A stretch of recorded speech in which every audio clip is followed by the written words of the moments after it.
Hello friends, welcome to Dalia's veg kitchen. Dalia's veg কিচেনে আপনাদের সকলকে স্বাগত। আজকে নিয়ে চলে এসেছি আরও একটি নতুন রেসিপির সাথে। আজকের আমাদের রেসিপি হলো ফুলকপির রসা। কিভাবে বানাবেন দেখে নিন। প্রথমে একটি কড়া বসাবেন। কড়াটা গরম করার পর তার উপর এইভাবে কুঁচো কুঁচো করে কাটা যে ফুলকপিগুলো সেগুলো এর উপর এইভাবে দিয়ে দেবেন। তারপর কিছুক্ষণ এটাকে ভালো করে কিন্তু আপনাদের নাড়াচাড়া করতে হবে অনেকক্ষণ ধরে, এবং তারপর এটাকে একটা যে পাত্র দিয়ে ভালো করে ঢাকা দিয়ে দিতে হবে কিছুক্ষণের জন্য। তারপর অনেকক্ষণ ঢাকা হয়ে যাওয়ার পর এই দেখুন রঙটা একটু যে গাঢ় গাঢ় এরকম চলে এসেছে, এবং যে এই রকম ফুলকপি থেকে অনেকটা জলও বেরিয়ে গেছে। এটাকে খুব ভালোভাবে কিন্তু এইভাবে নেড়ে চেড়ে নিতে হবে খুব ভালোভাবে, এবং সেটাকে ভালোভাবে নাড়াচাড়া করতে হবে কয়েক মিনিট ধরে।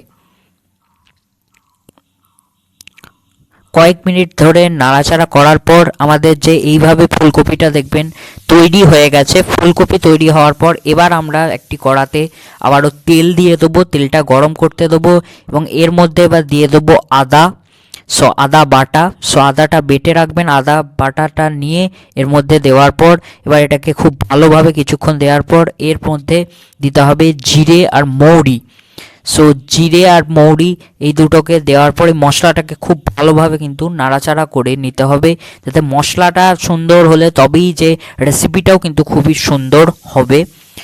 এইভাবে ধীরে ধীরে মশলাটা আস্তে আস্তে বানিয়ে নেবেন। তারপরে এইভাবে নাড়াচাড়া করে এবার যে কপিগুলো আমরা করে রেখেছিলাম কিছুক্ষণ আগে, সেই কপিগুলো এর মধ্যে কিন্তু দিয়ে দেবো, এবং এটাকেও খুব কিন্তু ভালোভাবে এইভাবে নাড়াচাড়া করে নেব। খুব ভালোভাবে কপিটাকে নাড়াচাড়া করে মশলার সাথে যে মিশিয়ে নেব। তারপর এতে যে এই যে এটা হলো আলু, একটা আলু আপনারা সেদ্ধ করে রাখবেন। সে আলুটা সেদ্ধ করার পর সেই আলুটাকে এইভাবে এরকম কুচি কুচি করে কেটে তারপর সেটাকে ভালোভাবে এর মধ্যে দেওয়ার পর এটাকে খুব ভালোভাবে আপনাদের নাড়াচাড়া করতে হবে। আলু কেন দেওয়া হলো সেটা পরে আপনারা দেখতে পাবেন। তারপর আমরা আবার একটা কড়া নিয়ে নেব, ছোট্ট কড়া বা আপনি যেমন ইচ্ছা আপনার যেমন কোয়ান্টিটি সেই অনুযায়ী কড়া নিতে পারেন। তাতে যে তেল গরম করার পর তাতে আমরা যে কপি আর আলু দিয়ে যে আমরা ডোটা বানিয়েছিলাম সেই এটাকে আস্তে আস্তে এইভাবে ছোট ছোট যে ডোর আকারে আস্তে আস্তে কিন্তু ছাড়বো, এবং তেলে এগুলোকে খুব ভালোভাবে কিন্তু ভেজে নেব। ভালোভাবে কিন্তু এটাকে উল্টে পাল্টে লাল করে ভালো করে ভাজতে হবে।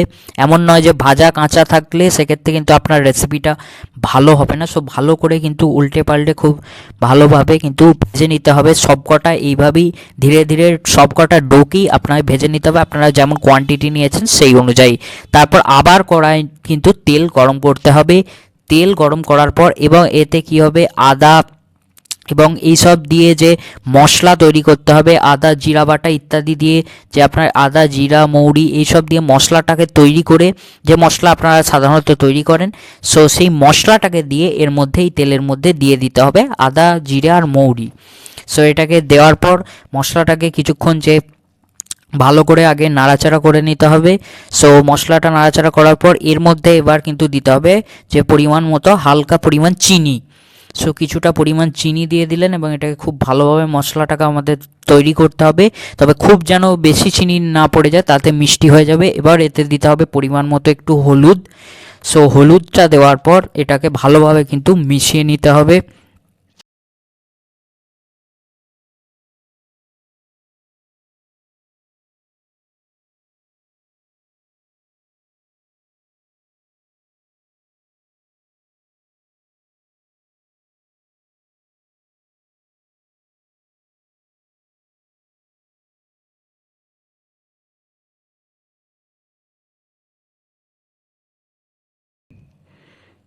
এবার এতে দিতে হবে একটা টমেটো বাটা, যেটা আপনারা মিক্সার গ্রাইন্ডারে আপনারা যেটা বেটে নিয়ে রাখতে পারেন, এবং সেটাকে বেটে নেওয়ার পর তারপরে এইভাবে টমেটোটাকে এই মশলার মধ্যে ভালো করে টমেটো বাটাটাকে দিয়ে দিতে হবে।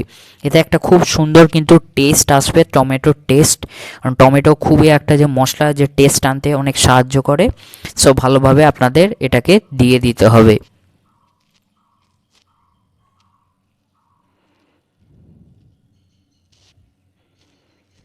এবার এতে পরিমাণ মতো আমাদের কি করতে হবে, জল দিয়ে দিতে হবে। পরিমাণ মতো জল দেওয়ার পর যাতে মশলাটাকে খুব ভালোভাবে নাড়াচাড়া করতে হবে। পরিমাণ মতো জল দেওয়ার পর খুব ভালোভাবে মশলাটাকে নাড়াচাড়া করার পর এবার যে এর মধ্যে আমরা যে আমাদের যে পরিমাণ মতো একটু নুন দিয়ে দেবো। সো পরিমাণ মতো একটু নুন দিয়ে দিচ্ছি, তাতে কী হবে টেস্টটা যে আরও যে ঠিকঠাক টেস্ট আনতে নুন সাহায্য করবে এখানে। এবং এতে পরিমাণ মতো আর একটু হলুদ আপনারা দিয়ে দিতে পারেন। সো তারপর আমাদের যে ভেজে রাখা যে ফুলকপির যে বড়াগুলো বা যে আমাদের পকোড়াগুলো ছিল সেগুলোকে এই যে মশলার মধ্যে এটা দিয়ে দিতে হবে। তারপর এটাকে আস্তে আস্তে করে এইভাবে যে ফোটানোর পর ধীরে ধীরে অনেকক্ষণ যে রান্না করার পর দেখবেন এই রকম ধরনের রং এসে যাচ্ছে একটা লাল কালারের, এবং যে আপনাদের যে প্রচুর যে জলটা যেটা ছিল সেটা ধীরে ধীরে কমে আসছে জলটাও, এবং দেখতেও ভালো লাগছে। এবং ধীরে ধীরে এইভাবে দেখুন ফুলকপি একটা গাঢ় রসা তৈরি হয়ে যাবে। সো আশা করছি ফ্রেন্ডস আপনাদের এই রেসিপিটা ভালো লেগে থাকবে এবং আপনারাও অবশ্যই ট্রাই করে দেখবেন বাড়িতে এই সুন্দর